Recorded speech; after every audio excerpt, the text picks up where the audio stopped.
Welcome. This is a video that I wanted to put together about going over all the things that we can do in Photoshop, starting with our ability to create shapes and what tools we have in Photoshop that allows us to do that.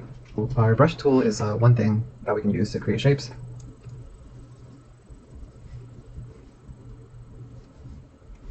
Another tool that we can use is the lasso tool, which is one of my favorites because it lets you be pretty precise. At the same time, also lets you be pretty loose. You can use Alt Backspace to have it fill with your current foreground color, and gives you the option to switch to harder angled lasso tools, the polygonal lasso tool. The second thing that we do when we're painting something, most of the time after we have our shapes, is blending.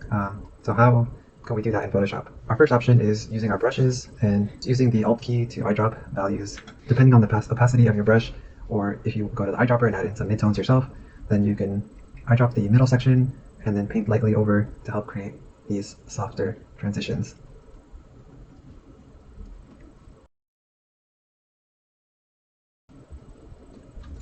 So besides our brush, another thing that we can use to blend is the smudge tool in Photoshop.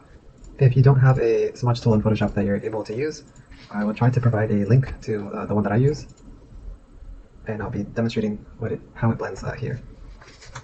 This one's called Blend Nice. I renamed it from Smudge Nice because even though it is a smudge tool, it's used more for blending, so I just decided to rename that.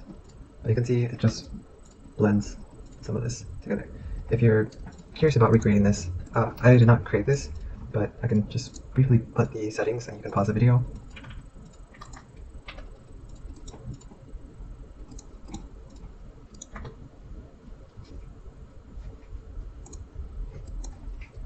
And the last option that I don't normally use, but it is something that you could consider using, is using some of the filters in Photoshop. This is something that I've used mostly when I know that I want to paint kind of really messy and don't want to manually, or using either the brush or the Smudge Nice, don't want to take the time to manually blend, or if it's very, very early on in the sketch, or if there's just a lot of lines. So here I'm going to try to create a little sample here with lots and lots of overlapping kind of texture. This also could be used to remove texture from a certain piece of your painting.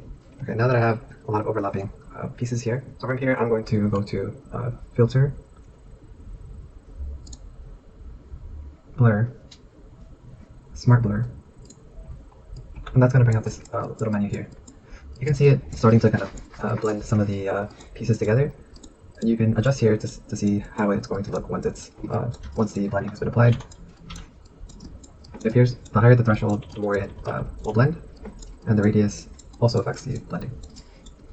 So I'll just say OK on this. And the nice thing is, if you didn't get enough blending happening the first time, you can rerun the filter again by hitting Control F, and it'll just apply it again and again.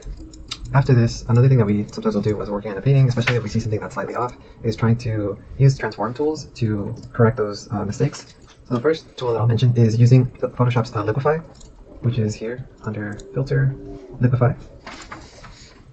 And that will open up this menu here where you have this forward warp tool and are able to move and stretch your pixels around to fix any sort of shapes or corrections that you need to do. And then once you're happy with it, you can hit OK, or if you're not happy with it and you want to try it again, you can hit Restore All and try this again. Let's just hit OK.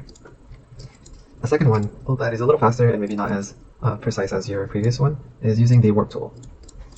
And I believe for this you can hit Control T and go to Warp here, and that will allow you to then grab these different areas and move them around. Doesn't give you as much control as Liquify does, but in certain situations it's a little quicker to do. And lastly, just to go over all the tools, we have the Smudge tool, which can also be used to manipulate your painting. Sometimes I'll use this one when I'm maybe trying to extend an arm for a character, or kind of treating it like clay, or maybe just making some slight adjustments, so maybe the character's face, or trying to reshape something like an arm or something.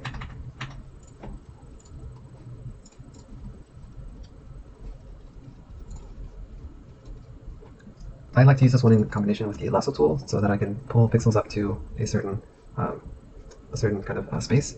So that also works with this. So these are our options for transform.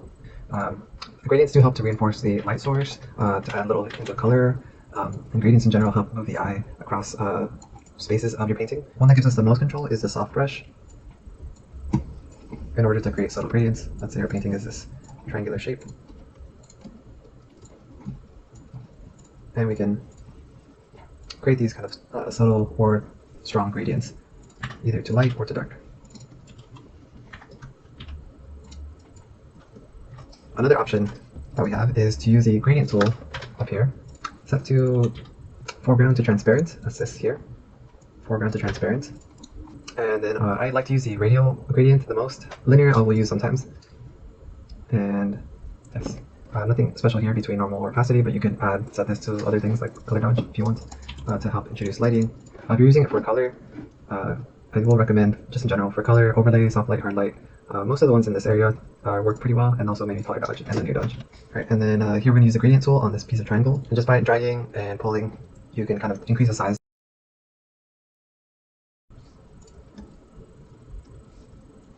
So you can also apply it that way. The last thing I want to mention when we're working on our painting is using our eraser or lasso tools to help carve the shape out, or also do some sort of cleanup to our painting. Typically, I use an eraser that has a hard edge to it so that I can get clean, hard angles on the outside.